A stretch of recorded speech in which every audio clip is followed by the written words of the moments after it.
Asalaamu calaykum waraxmatullaahi wabarakaatu. Waa idin salaami dhammaan walaalahay Soomaaliyeed meel kastoo joogtaan. Maanta waxaan idiin wadaa barnaamij kaloo cusub.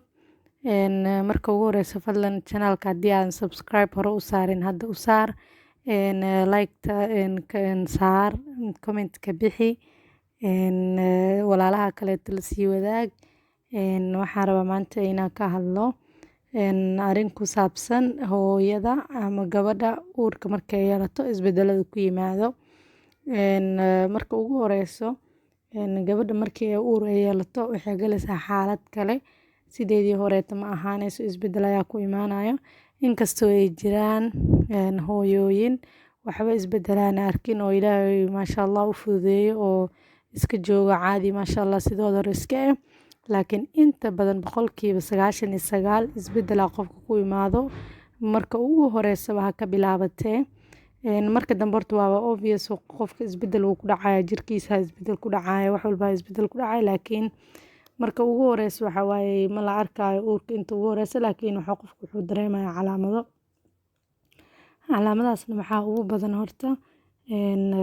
horta qofka marka ugu horeyso inuu uur yeeshay asaa iska dareema of course gabar la qabo waxa hadda iskaga shakiso waa inay iska baartaa ama iyada guriga iskaga baarto ama dhakhtar ha u tagto hadi markay soo ogaato kadib aan ka hadlaynaa waxyaabaha oo maxaa la naqanaya calaamado markii ay uurka isku hubsatay ogaato. Marka waxaa ka mid arrimahaas waxaa ka mid kan koowaad waxaa ka mid horta marka ugu horeyso lalabadaas waxay dhacdaa waqti walbo dadka gaalada waxay u yaqaanaan morning sickness laakiin subaxi kaliya maahan lalabo subaxi kaliya qofka haysa maahan maalinka dhan lalabo imaata waaye oo waqti walba jiri karto. Hooyada waxaa ku dhaca cunto xumo inay cunooyinkii ay jeclaan jirtay qaar ay nacdo cunto dhan qaado weyso. Waxaa kaloo dhacdo inay nacdo carafta ama waxyaabaha oo shiiraya wax walba sanka laga uriyo dhan ama caraf ha ahaado ama ur ha ahaadaan inay dhibsato ay aad u nacdo ay kahato. Waxyaabahaas waxaa ka mid also cuntooyinka basasha iyo toonta iyo waxyaabaha zaaid urkooda oo u daran yahay meel fog xataa ka dareemaysid. Marka caraftaas urta isbedelka iyo nicitaankaas lalabadaas cuntada si fiican u qaadan karin maxaa la dhahaye matag maxaa la dhahaye daal. Waxaa kaloo jiro inay dareento gabadha markay uurka yeelato kaadid fara badan inay mar walba musqusha u baahato. Waxaa kaloo jiro inuu laabjeex uu ku dhaco maanta in la laabjeexdo bog hur oo boga dhan oo huro. Waxaa kaloo jiro hooyada inay dareento maxaa la dhahaye inay naasaha ay xanuunaan ama ay cuncunaan. Waxaa kaloo jiro caloosha oo maxaa la dhahaye diilin madow ay kasoo baxdo. Diilinta madow waxay ka bilaabanaysaa boga ilaa daadaga caloosha ay hoos u daadagto. Dhabar xanuun fara badan dhabar xanuunka laakiin markuu aad u bato oo zaaid yahay waxaa fiican hooyada dhakhtar inay u tagto ay soo ogaato inay xaalado kale kusoo hoos gambadaan jiro. Laakiin marka uurka culeys uu noqdo caloosha soo weynaato dhabarku wuu xanuunaya because of culeyska. Waxaa kaloo jiro maxaa la dhahaye hooyada waqtiga uurka leedahay waxaa jira timaha inuu u qurxanaadaan tinta inay aad u dheeraato waxba ka go'in maasha Allah tinta qurux ay ku noqoto waqtiga uurka leeyahay timaha way qurxanaadaan. Hooyada markay naaska nuujinayso tinta way ka daadataa.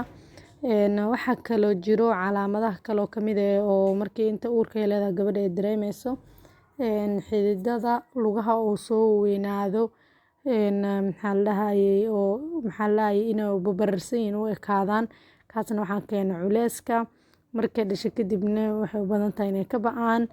Waxaa kaloo ku yimaado hooyada barar kaasoo galo gacmaha iyo wajiga lugaha.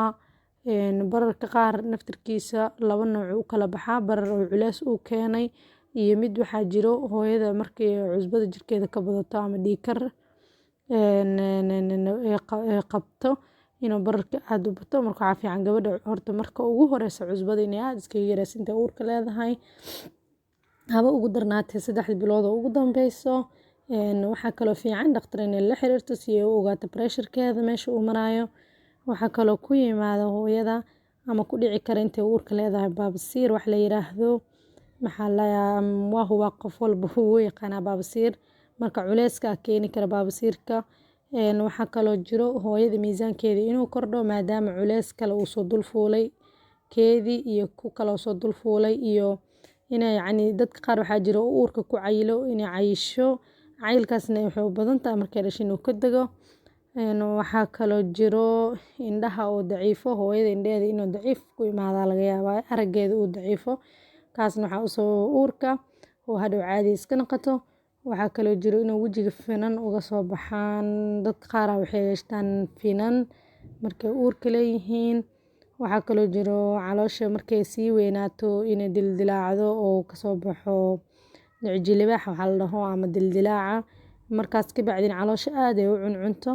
marka hooyada waxaa u fiican in ay saliid inta badan marsato, markay qabeysataba saliid ay mariso, aysan xoqin, xoqitaankana ka ilaaliso, yacni si walba awoodeeda isku dayda inay ka ilaaliso, maxaa yeelay xoqitaankaas wuxuu sababayaa caloosha inay aad uma madoobaato oo dildilaacina kusii bato. marka khaleelka u daran inta badan khaleelka u daran, khaleelka inay ka ilaaliso mar walba saliid ma marisid, dildilaaca wax laga fursan karin waaye inta badanna dadka ku yimaada. dad qaarna waxaa jiro ilaahay ugu talagelin oo jirkoodaba dilaacin si kastay u cayilaan ama caloosha u weynaato oo su ku imaan, dad qaarna si fudud ee dildilaacaas uga soo baxa. waxaana jiro sababo la xiriiro yacni ama ha ahaado dhaxal xagga dadka waalidkii ama yacni ama qofkan jirkiisa aad khafiif u ah ama caloosha aad u weynaatay, marka isbedelkaasna wuxuu sababaa in caloosha dildilaacdo. marka wax baabi'in kara inta badan way yartahay, laakiin waxaa looga hortagi karaa inuu aad kaaga soo muuqdo inaad cijada ka ilaaliso oo xoqitaanka ka joojisid. marka waxaa jiro hooyada waxyaabahan oo dhan oo hadda aan soo sheegay waa wax iska normal ah oo inta badan hooyada intay uurka leedahay ku imaado, laakiin waxaa jiro yacni kuwo aan laga aamusi karin oo dhakhtarka degdeg inaad u tagto ku fiican. haddii wadnaha aad u qaraacmayaan oo wareereysid aad istaagi karin, maxaa la dhihi jiray inay jirtaa laga yaabaa inay hooyada dhakhtarka la xiriirto, bararkeeda hadduu zaa'id yahay, madax xanuunkeeda zaa'id yahay, hurdo la-aan zaa'id qabto, waxaasoo dhan inay dhakhtar u tagto oo is soo ogaato. hooyada mar walbana halis ay ku jirtaa inay dhakhtar at least 3 mar ugu yaraan uurkeeda haddaysa awood lahayn ay aadi karto oo check-up lagu soo sameeyo. haddii wax kale culeys ka sheeganayn oo xanuunna ku dheganayn oo caadi iska tahana way iska joogi kartaa.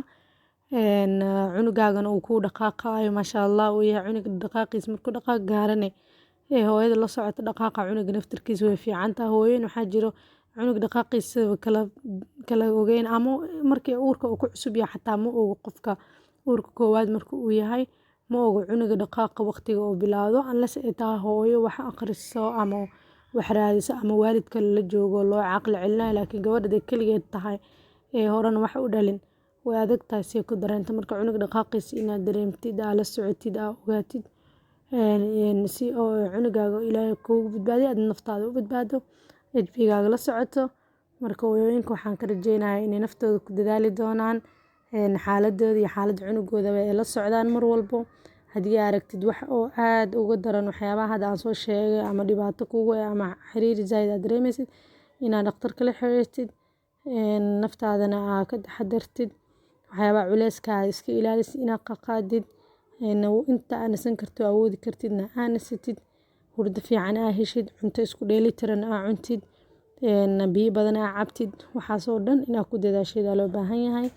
marka hooyooyinka ilaahay ha u fududeeyo, xaalad sahlan ma ahan, cunug dhan oo ilaahay kugu beeray xamligiisa wax fudud ma ahan, koriinkooda waxooda dhan wax sahlan ma ahan. ilaahay ha u fududeeyo hooyo walbo, qof walbo rajeynayo, gabar walbo rajeynaysa inay hooyo noqotana ilaahay ha ka dhigo, awlaad saalixiin ilaahay ha siiyo, intayna haysatana ilaahay ha nooga dhigo baariyaal. marka inta aan ku dadaalaynana natiijo fiican inaan ka gaarno ilaahay ha noo kaso. marka waa mahadsantihiin dhammaantiin, waxaan rajeynayaa inaad la wadaagi doontiin dhammaan hooyooyinka iyo inta rajeynaysa inay hooyo noqoto. hooyooyinka ha loo naxariisto, ha loo dadaalo, wax badan oo dhib ah iyo rafaad ay caruurtooda ka maraan. marka waxaa jirtana awlaad ilaahay caas noogama dhigay oo intaas abaal hooyadood u gashay ama intaas rafaad usoo martay haddana hooyadii u naxariisanin maantana ka qaylisiinayo. marka hooyooyinka loo naxariisto insha allah. Jazaakum allahu khayra. Wassalaamu calaykum waraxmatullaahi wabarakaatu.